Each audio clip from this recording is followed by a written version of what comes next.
Welcome to 20 at 10 with Nat. I'm your host, Natalie, and my special guest tonight is Buck Fuffalo. Buck Fuffalo is someone that I met actually in 2020 in Corpus Christi at the Songwriters Festival, and I might actually bring him in for the rest of this story. But before we get started too far into the show, I want to point out that he has a show coming up in December benefiting foster homes, and he does it every year. It's called Buck's Family Christmas. So I'm going to throw up a little banner here so that you know where to go to get tickets. All right. And then I'm going to have Buck join me, and I'm going to Which, tell the rest of this story. right. Hi. Hi, welcome. Thanks for having me. Absolutely. Okay, so I wanted to tell this story because I want to hear your side of it because I also told Taylor Okay. about this the other day. So I met you at the Songwriter Festival in Corpus Christi. It was Friday Yeah. night. It was my first set, and it was one of those sets where like I played my heart out and it felt like it didn't matter, because like Oh, yeah. I could barely hear myself. And it was like three songwriter women in like the celebratory bar scene, and it Yeah. just was like not a listening room for sure environment. And I like walked off the stage just sort of like, well, whatever. I played my heart out. And you pulled me aside, you and Taylor, and y'all were like, great job. Like, follow this account on Instagram, and also like, will you apply for this? I didn't even know what you were. It's hard to hear you actually, but Oh, I wrote down like Larry Joe Taylor maybe, and I like looked yeah. it up later, and I applied like 10 minutes before the deadline. But I got an email from Larry Joe Taylor saying, "Yeah, we'd love for you to come compete." And then I ended up competing in Stephenville Yeah. in the Larry Joe Taylor song competition, and that was the second to last time I played in front of people before Wow. COVID. That was a really bizarre series of events, but Yeah. um, and then when I talked to Taylor, she said, "You guys weren't even planning to be there; you just were there." Yeah. My day job, I had to be there, and it happened to be Valentine's weekend. So I was like, well, let's just pair it up, and we can have a night where we'll do dinner and whatever. And I looked up, I was like, well, let's see what music's playing in town. And I love Adam Carroll. Like, that is one of my Yes. favorite songwriters ever. And I was like, holy cow, I've got to figure out. And like, the tickets were sold out. But I looked up the lineup and I was like, why don't we just see if we can get into these places anyway? Yeah. Totally, it was guerrilla style. We just kind of crashed the party. And yeah, the night that you played was, as a songwriter myself, that was chaotic to say the least. The sound was funny, and it just brings back memories of doing shows exactly like that, where you're like, God, like it feels like you put on a shirt that's got a sticker in it somewhere. You're just like, Oh yeah. oh. But so yeah, anytime something like that's going on, I like to, as another songwriter, go up and make sure they weren't ignored and let them know, like. But yeah, I thought you were really good. So I'm glad the Taylors loved you when you did the songwriter competition with them, and I host that, and so. But I know you didn't come back in the fall. I didn't really know what was going on, but Yeah, it's a long story. It's a very sad story. The original date they gave me, I could come, and then they changed the date at the last oh minute, yeah, and I couldn't come. So, yeah. Well, uh, well, otherwise I would have been there. yeah. Sure, they'll have you back for sure. So I hope so. It was a lot of fun. Well, okay, so I wanted to quickly before also while you're doing this so I can try and figure out how to share this from my Facebook page simultaneously. Please tell me why you started Buck's Family Christmas. Why is this benefiting foster homes? I'm going to yeah, leave this banner up here for a minute too. for sure. So whenever I was a kid, my aunt and uncle from Abilene, they worked with a foster home in that area. And one year at Christmas, they brought a foster kid to our Christmas, and I was like 10 or 11, something like that. And my grandparents had the same amount of presents for this kid as they had for us. And I remember how like surprised and shocked he was, and so that definitely resonated with me. when I'm older, I want my kids to see what the right thing is to do this time of year or any time of year. Just it's about giving back, and kids that are going through foster care don't have a real choice as of the situation that they're being brought into this world in. And so it just kind of it's something that I always wanted to be a part of, helping out, kids like that. And I love Christmas and the holidays, and I always think, for a kid to go through that and not really have parents in the scene sometimes that can provide, it's nice to let them know that there's people out there that still care. And so I couldn't do it without all the support that I have of people that have attended this in the past. It started out as a little bitty one night deal just for fun, and we did, like, if you could donate money for the foster kids, cool. We did can drive too, and it was a really neat thing. And the second year that I did it, all of a sudden I had more people than I could put on stage that wanted to do it, and now it's moved from being in a small venue into being at Larry Joe's actual Melody Mountain, where he does his big festivals every year. And I mean, like, That's really cool. it's really wild how it's grown. And I mean, I've got so many talented people that want to play, and we have a committee that You said over 50 people that are playing, there's 50 about songwriters? there's about 50 if you count a couple of the side artists. So yeah, and so I mean, it's pretty wild. But Ray Wiley Hubbard is headlining this year. Cody Canada is headlining on Friday night. Bart Crow and Larry Joe has played it all but 1 year, and so Awesome. it's just really neat that these people are doing that. And then, just like the way I met you, I meet other artists, and I make sure that I'm helping kind of get another stage for a lot of really talented people that I think deserve to be able to get up there and share their music. That's really cool. I think that's awesome. Well, I have a couple other questions for you. Yeah, I figured. Let's get into it a little bit. Okay, so I read somewhere sometime today that you got your start in at comedy open mics in Fort Worth and Austin. Tell me a little bit about that. Yeah. So you're an Austin person. You ever been to Cap City? I The have, and I have some bad news. I think they just shut down. Yeah, no, I've been following them on Instagram, and I saw that. Yeah. So what's really wild is one of their regulars just got on SNL.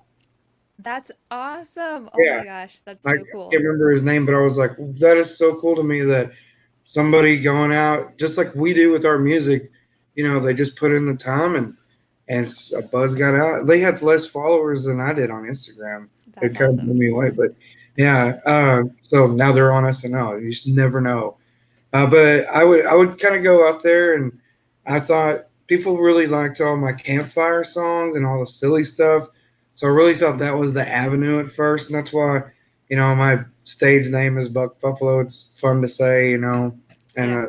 basically it's a sobriety test. Yeah, I When, thought about that the first time I heard your name. I was like, I see what you did there. when people get trashed, they can never say it right. But yeah, That's funny. yeah, it's just like a long running joke for most of my life now, I guess. So. So I really didn't start till about 6 years ago. But I would go and try. But what I started finding out was a lot of times I just like to be around positive people. And while there are some cynical people in the music scene, most of them are lead guitarists. Uh, so, but as Nice. songwriters are generally, you know, very empathetic to other people. We really see things through not just our own eyes. And comedians, while they're hilarious, are usually really cynical, and that's what makes them great and funny. But I Yeah. didn't like being around that all the time. And also, whenever I'm going to do a song, like if a comedian is writing a joke and their joke sucks, they just mark a line through it and they don't do that one anymore. If I'm in the middle of a song, I'm committed to doing this for 2.5 minutes, and the first 20 seconds suck. It's the longest 2.5 minutes you've ever been Oh, to. So yeah. it's Have a you have you had songs like that where you're like, I'm never playing that again? well, so doing the comedy bit has helped me as a songwriter. You know, you learn to have thick skin. You may write a song that you think is just one of the best, and you perform it for 4 or 5 audiences, and it just doesn't work. You know, and you're like, well, you know, you might be the audience that night, so you try it at different times. And so you just have to take what I learned basically in the on the comedy side of things and be like, well, either I need to change the way I'm playing it, or I need to change some lines in it, or just save lines out of it and put it in another song one day, maybe. But it, you know, it teaches you to read an audience and know, you know, what's working and what's not, what's genuine and what isn't. So So these were all comedic songs? no, well, They I'm weren't? saying But you were playing them at comedy open so mics? when I first did comedy, uh, I did it. I did a handful of those open mics and got hired to do all comedy stuff at a few places, and it was hit and miss. You know, it was like either people really loved it or they wanted to kill me. Like I swear, this lady was gonna stab me with a steak knife one night, but it was pretty wild. But anyway, that's another story.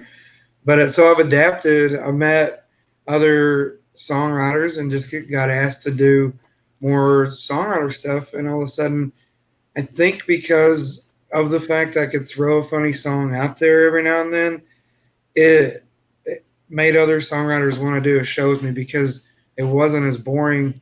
You know, it was like, well, you never know what Buck's gonna do. Let's have him come out. And Hey, yeah, the wild card, you know. yeah, and so, you know, that's always been fun for me. I love doing. I feel like I'm more of an entertainer at times than anything, but Right. um, I yeah. mean, we all are to an extent, you know. Even if Well, it's like serious entertainment or more drama, like, intense than comedy, like we're I just all think you watch a movie, and so you pay a movie ticket, and you basically everybody that goes out has decided to not stay home. And if they're going to a place with live music, that means they're willing to be entertained the same way they would be if they were watching TV or hmm if they chose to go to a movie. And even if they picked a drama to go watch, you know, like if they went and Forrest Gump, there's still funny parts in it, you know, like Yeah, so I feel like it's okay to have some humor in my music or my shows every now and then. I would agree. That's good. Yeah. I've tried my hand. I'm not that great at comedy. I've tried writing some funny. I'll like drop a fun what I think is a funny line or Yeah. like just kind of a snide like if you're listening, you'll get it. And there've been a couple times when the room laughed and I was like, "All right, this See, this that feels this good. Right? landed." Yeah, but like I took a song to Ireland in a song competition and I it had a funny line in there and it like just kind of like offhandedly mentions allergies. Was it love or was it allergies, like and like did not land Oh at all. no. And I was like, well, the point wasn't that wasn't the point of the song. It's just sort of a random like Yeah. but I mean, also It it's hurt. just there, for a little treat if you're listening and I was like, maybe it's the accent. I don't know, but I just didn't land there. Well, Um, what's another funny thing to do? Some of my friends have done is they've done their songs so much, and sometimes people that have heard their music a lot, they'll know it. So one of my friends was telling me he's got like a line when the horn plays, but every now and then he'll say porn just to see if anybody is paying attention. And most nobody usually ever catches it, but now whenever I'm waiting to see, it's porn or That's horn. funny. I was Yeah, gonna say like, well, if you have a few people that know that song, it's like you could just not say a word and let someone else fill it in, you know? right. It's like a Mad Libs. Yeah. I don't know. I mean, I think it's gonna be really interesting when it's more widely happening that people are playing shows, that it's more culturally acceptable, and when it's safe to do so or whatever. Like, I Yeah, think it's gonna be an interesting shift to see how our culture shift into a new way of experiencing music live, you know? I maybe don't mean we'll have. digitally, I mean in person. Yeah. Well, I'm hoping that people are going to really appreciate the actual storytelling now, Yeah, because we haven't just been able to sit in a group and hear a good story. But I also feel like because of this time, I think we're going to see some of the best writing and performances come out of all this. I hope so. Yeah. Um, I mean, I've written a lot of stuff, and I know a bunch of other people have been the same way. And you may not be able to get in front of an audience and see what works the best, but after you do, you've had 5, 6 months to work through stuff. You think you get a pretty good feeling about what's solid. Yeah, I've written a lot of songs this time period, and there's maybe like four that I'm like, yes. Yeah, same, Yeah. same. Joanna's joining us and chiming in with some comments. Okay. Let's see, what is she saying over here? Always love hearing the stories and the shut up and sing crowd. Yes. Um, Also, I know we have more people tuning in. Feel free to drop a comment. We can see the comments here in the size of our screen. So drop it, like, let us know what city you're tuning in from. I'm curious to know. I know Joanna's here from Austin. Yeah, so feel free to drop that in there, or if you have a question. Yeah, Cool. feel free to let us know. So, okay, so you got started in the comedy scene, like, but when did you first pick up an instrument, and what was that instrument?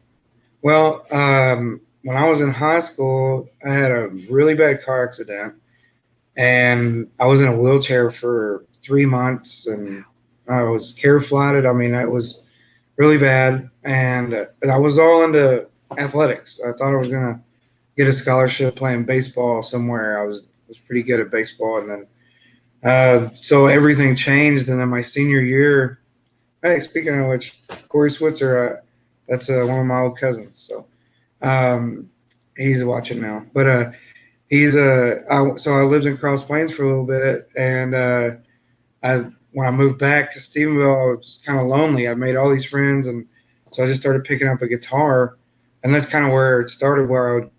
That's where I kind of break the ice with people. I'd go out somewhere and campfire. A lot of people are singing their pretty songs or whatever, and I would just sing something stupid like I would do, um, like a Too Short song, like a rap song on the guitar, and I just thought it was something I did to just make people laugh. And then, all of a sudden through time, it just developed where um, I just decided to go out there and try. I made a bunch of friends.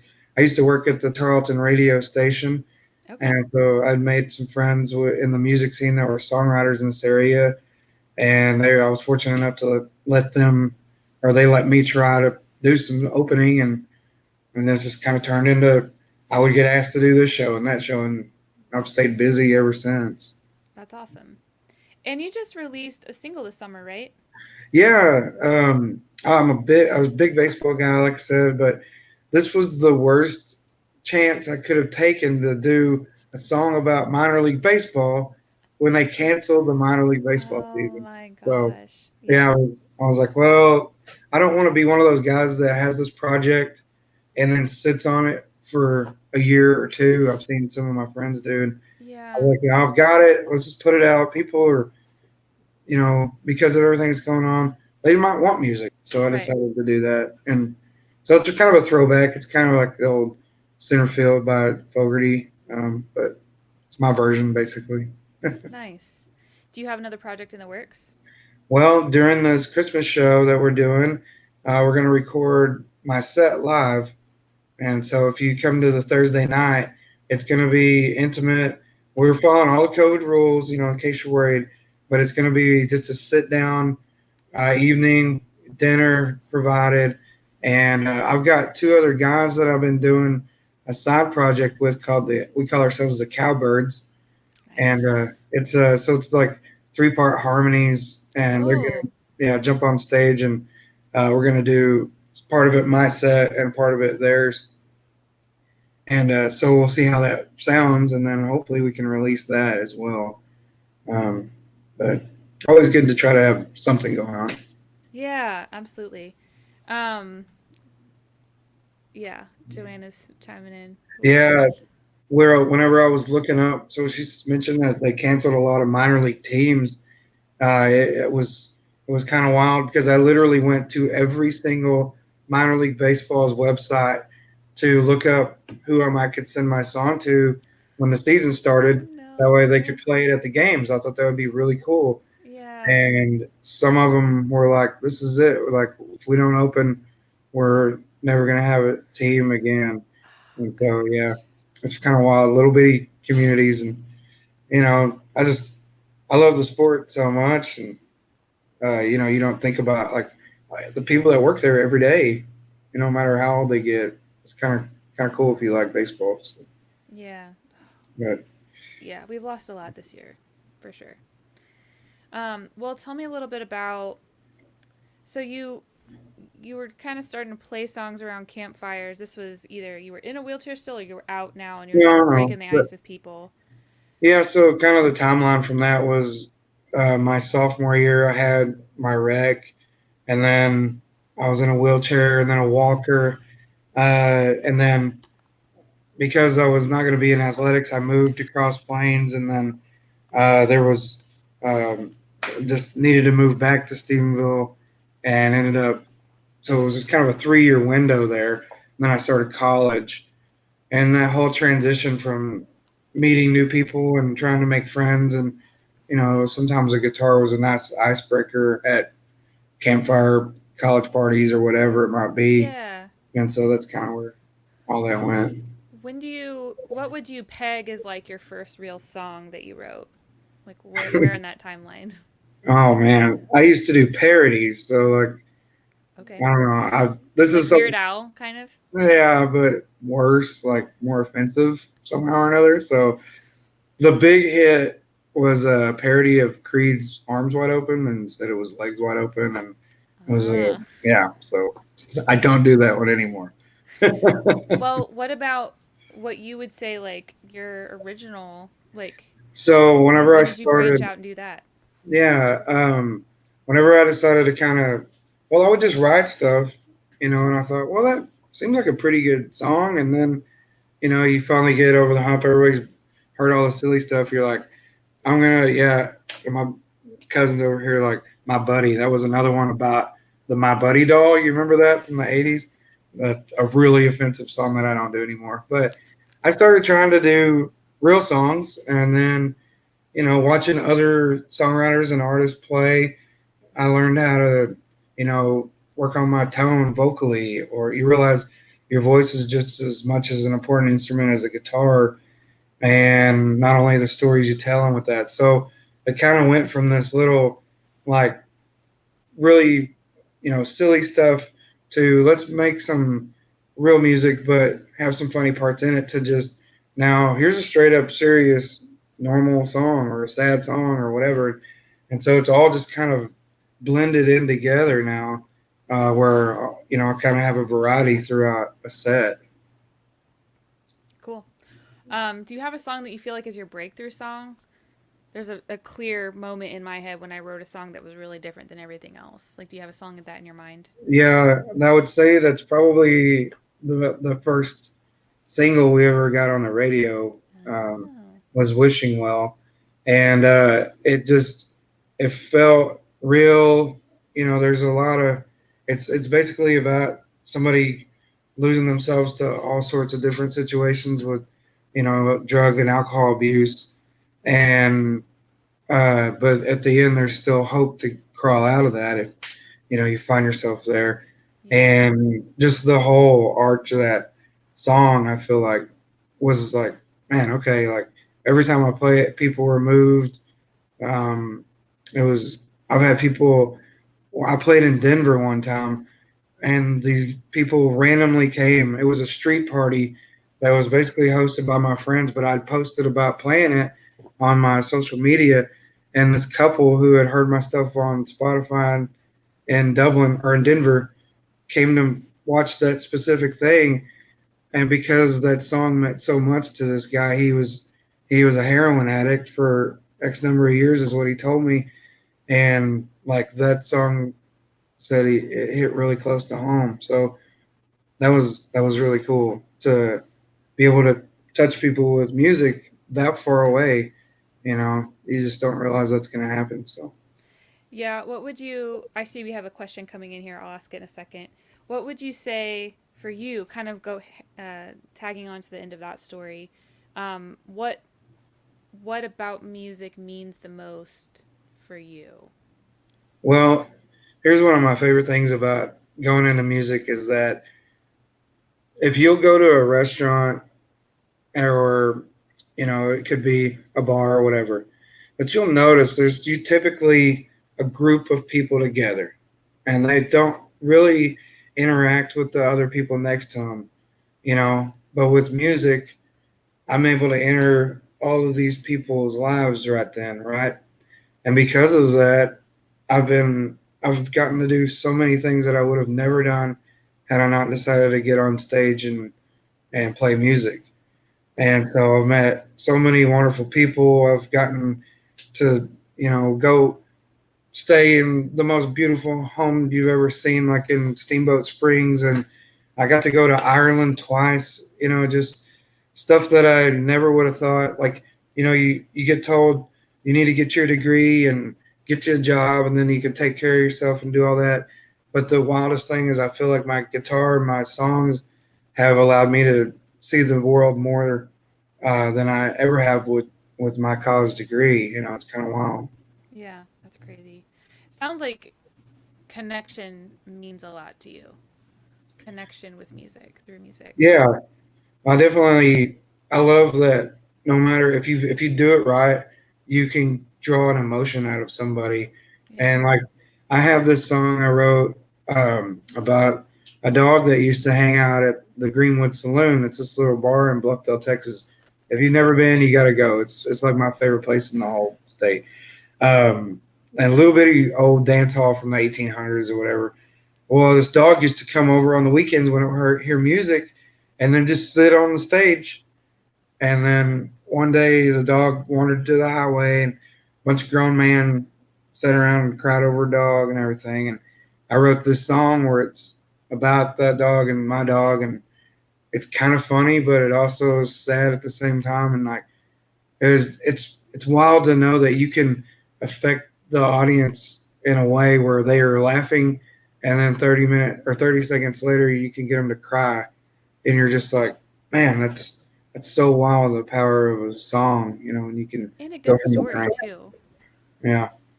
So Um, Jack had a question. What's your dream show to play? anything with Jack Barksdale really is Nice. he's actually going to open up the show on the 17th out at the Christmas deal at Melody Mountain. Okay. Um, but there's a lot of things that there's bucket lists that I had and personally that I wanted to achieve with this. And the last year I accomplished three of my most major goals.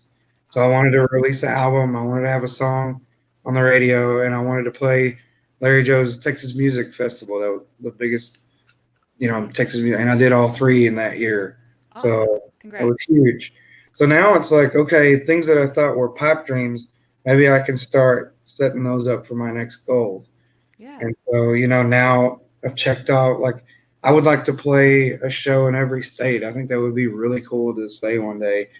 Um, I would like to, I want to play certain venues.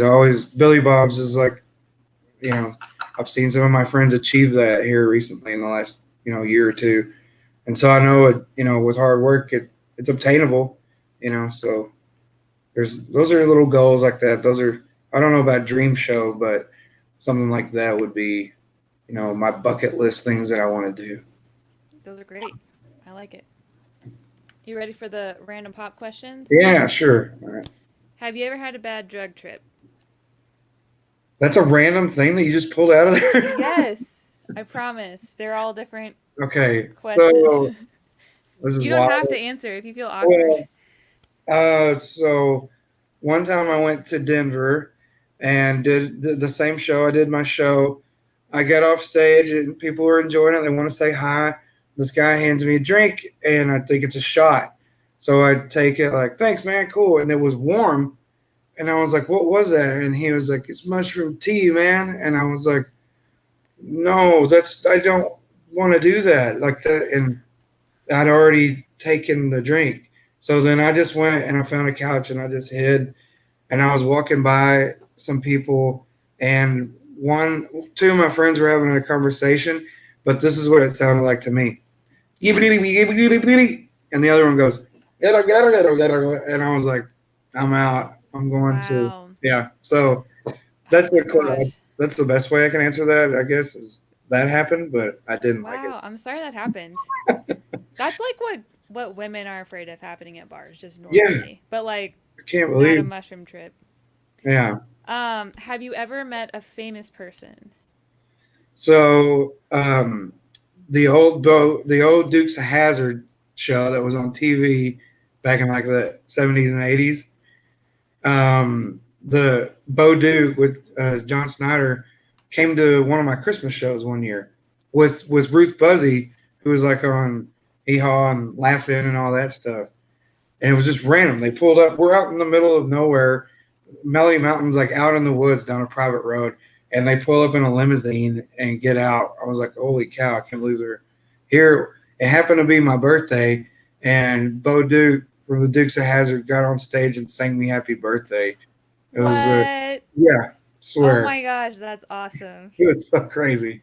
Whoa. Yeah. So, Dang, that's cool. I yeah. feel like I'll end on that question. All right, do you have a question for me?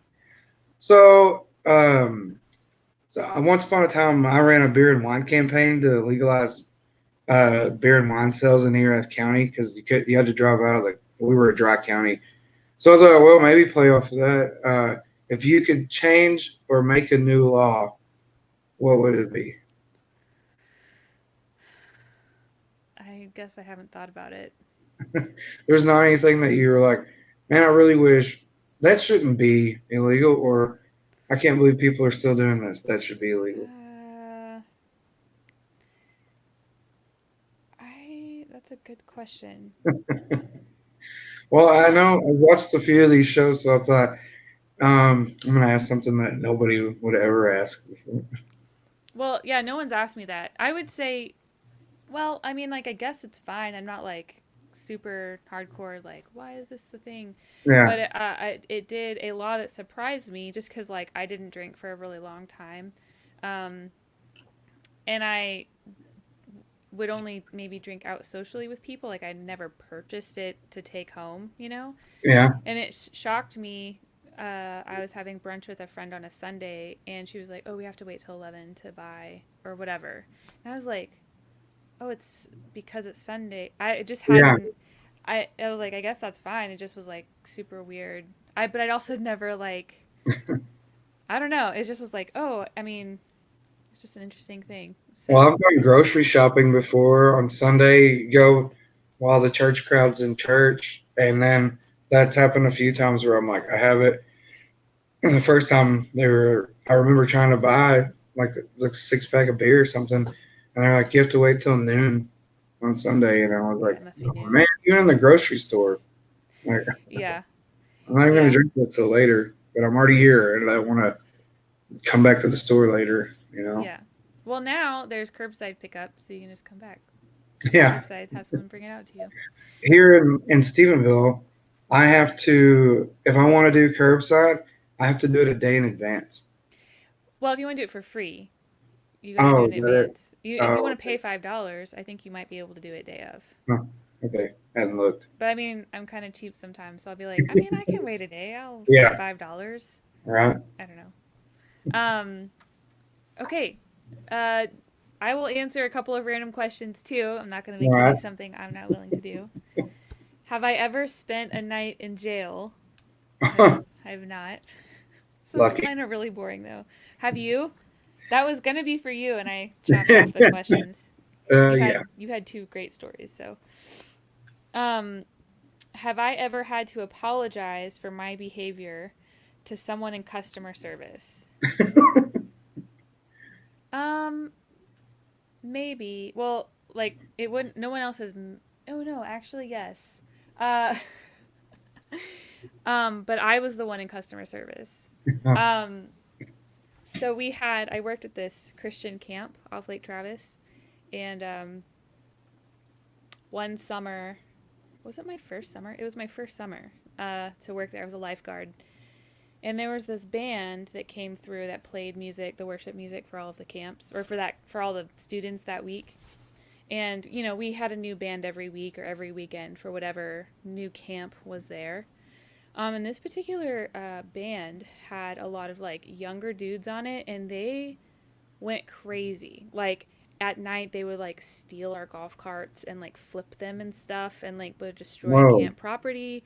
And they like took supplies that we needed for like activities for the kids and stuff. And at one point, they went up to one of our staff members and like dumped water on her, which like that's not really a big deal, but I got really mad about it because um, she was someone that like not a lot of people liked anyways, like on staff, and I just felt like that wasn't That cool. was over And the line. that was over the line. And I like it was a mama bear moment where I was like, "Oh, no, you did not just attack my staff." And so I got a couple people together, one or two people, and we started a prank war with the band, and like we did all kinds of stuff. Like probably the last straw was the one we got in trouble for was we put cornflakes in all their pillowcases and in between the sheets and in their towels and stuff. Oh, no. Yeah. And one girl on staff, she just owned up to it and took the blame for all of us. And then the rest of Wow. us were like, we're not letting you go down for this. And so the camp director made us. So it was very confusing how this went down. But like the camp director was like, you got to apologize to them. And the apology got more complex, and it sounded like the band was like demanding this. And so we were like really like upset about it. They were like, Yeah. you got to dress really nice, and you were going to serve their meals in the cafeteria, like to their like table service. And we didn't do that for anyone. Yeah. And so I was like, that I feel really objectified right now. I was like so mad. Yeah. And That's not an apology. That's like, yeah, it's like that's more than an apology, okay? And so we I was like, they want us to dress up, fine. And so like I wore a dress, but I wore like pajama pants underneath, I was like, and right. we were like sickly sweet to them. We were like, anything else I can Faking do it. for Yeah. you, and they were like, okay, so the funny thing is they didn't make that demand at all. Like Oh, okay. the camp director was like, you need to do these things. So they were freaked out. They were like, why are they being so nice to us? And we like it was all we could do not to like shove the strawberry pie in their face. Oh, And they no. were like, what's in this? And we're like, just strawberries and whipped cream. And one of them had a strawberry allergy, and we were like, I swear we Oh, had no no. idea. I know, so we were just like, okay, I'm sorry. It was a huge misunderstanding. We ended up like I mean, that was I ended up like bringing a plate of cookies to them as a peace offering because it was getting really out of hand. Yeah. And then they admitted to us that they put sardines under our beds, and we're like, "Oh my gosh, like can y'all just leave already?" Wow. That's That hard. was the time I had to apologize. All right. Um, do you have a song that you're ready to play? Sure, I could do that. Now, what was I gonna make sure that I have the echo settings turned off? Yeah, I think so. I'm not- Okay, so when I turn that off, I will let you introduce your song. Please tell the title. I'm going to mute myself, and I'll put you on the screen, and I'll come back after your song. All right? Okay. All right.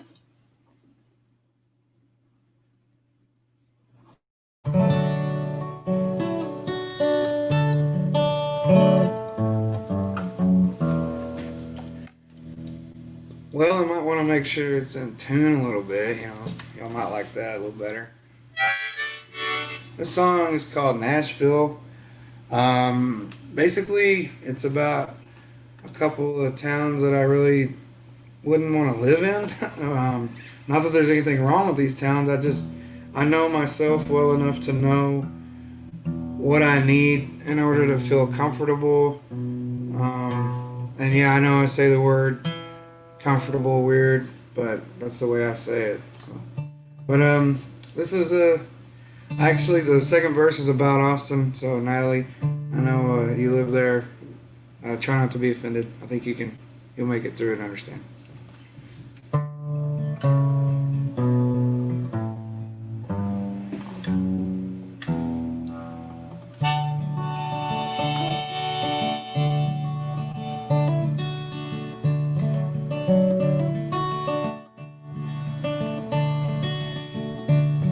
Took a job in the city.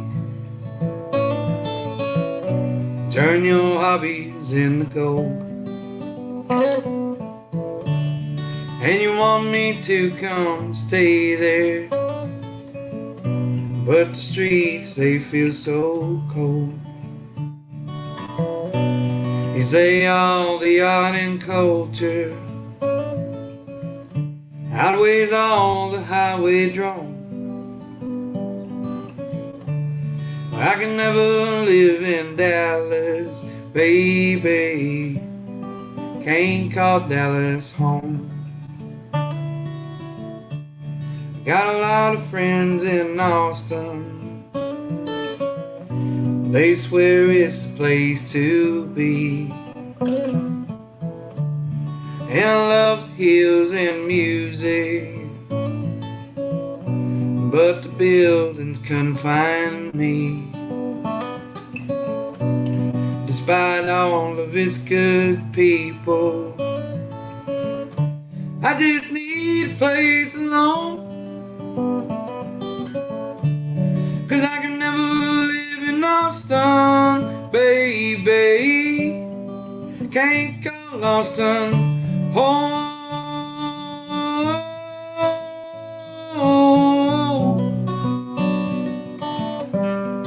Can't call Austin home.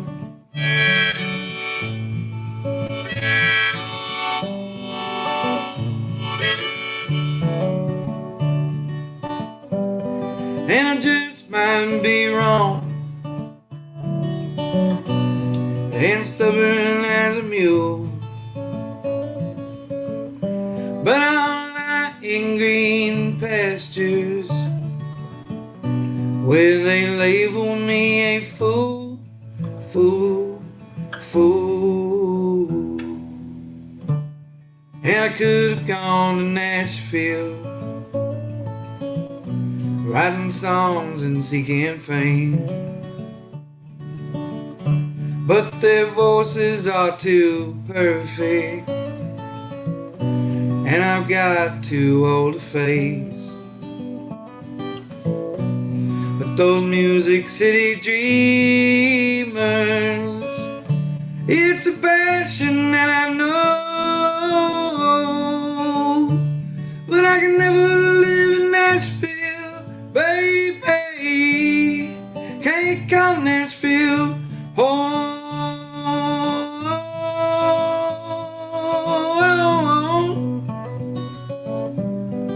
Can't call Nashville home.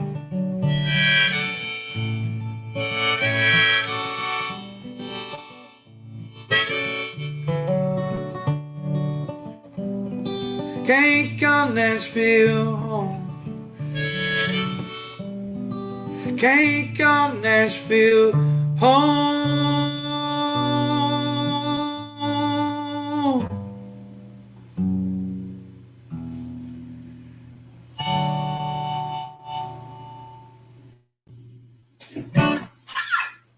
Yay!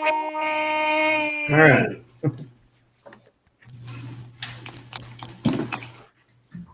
Did I turn your... Got the snaps. I did. Okay. Thanks, JoJo. Yeah. Someone else commented. Maybe I was looking on Facebook trying to keep up. Oh, yeah.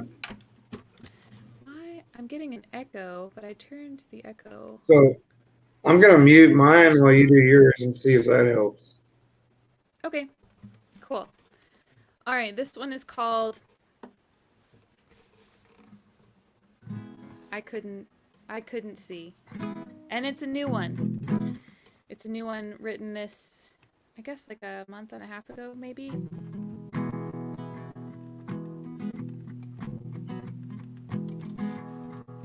Can't really hear myself. All right.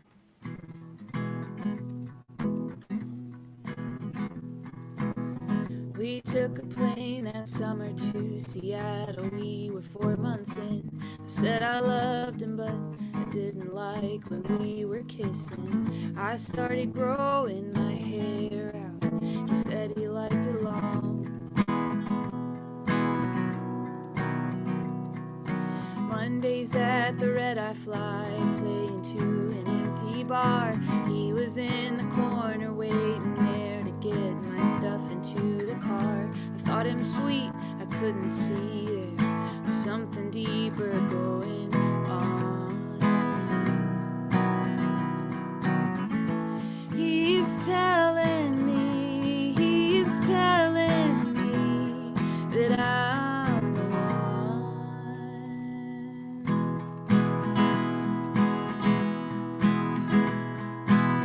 There was a night we sat in darkness in my car, and I confessed I thought him safe because of faith, but was condemned and feeling stressed. He took me to a field, tried to pray it out of me in tongues.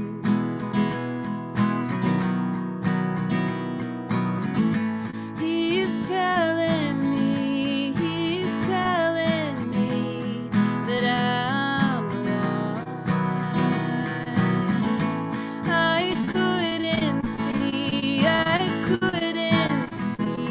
what I'd become. Bit by bit, I lost myself in his dream, and somehow I still feared he was my last opportunity.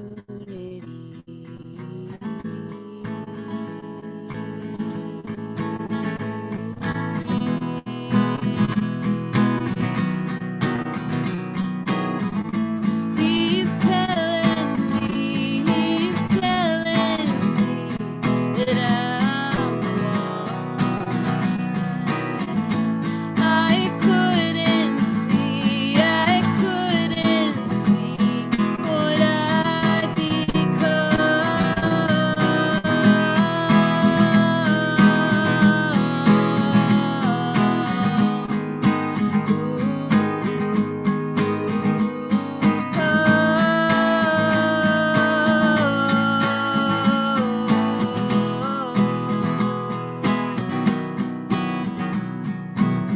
Sometimes I wake up from a dream and think about our time, how he was the worst thing and the best thing for me in my life.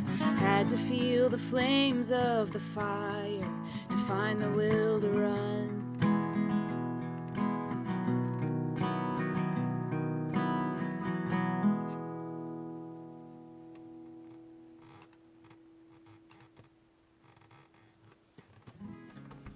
That's a great song. Thanks. I feel like I've lived that moment. Yeah, I feel like I kind of relive it too. That's the main danger in writing a Yeah. moment into a song, you know. So when you wrote that, was it while you were going through that, or? No, I'm a few years out from it. Yeah.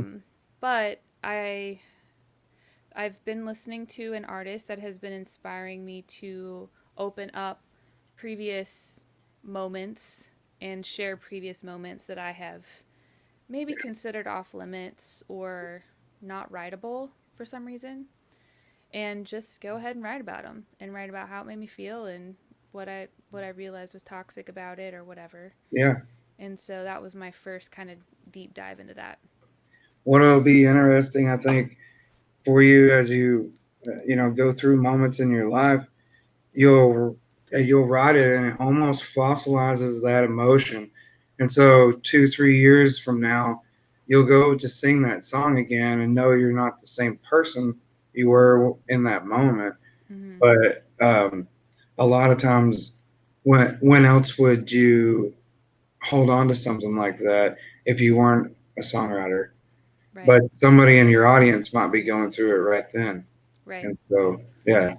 And that's one of the reasons why someone, I think in January, I had a conversation with someone just talking about like, who is your audience, you know? And she said, or who is your super fan going to be, you know? And she said, oftentimes it is the person you were 5 years ago. Okay. And I was like, oh, well, I can write to that person. And so like, that's how I started writing songs in that vein of like, Wow. Right. I'm writing about who I was 5 years ago. I'm Mm, writing about the things I was going through and the epiphanies I was having, and that's what I've decided to focus on these days. So wow. yeah, that's probably the most solid dive in that specific way into a specific moment that I've had so far. So Yeah. yeah. Pretty Well, cool. thanks so much again for joining me Heck, thanks tonight. for having me. No, I appreciate it. I'm gonna throw this up there one more time for anyone that is interested in uh, going to some kind of benefit performance. This is Yeah. happening in December, and you can find tickets on Buck's website. Yeah. It's out at Melody Mountain outside of Stephenville where Larry Joe does his festival, and we're raising money for foster home. So love to have you Amazing. all. Yeah. Well, thank you again, and I hope you have a great night and happy Thanksgiving early. Yeah. Happy holidays. All right. Yeah. All right. Bye.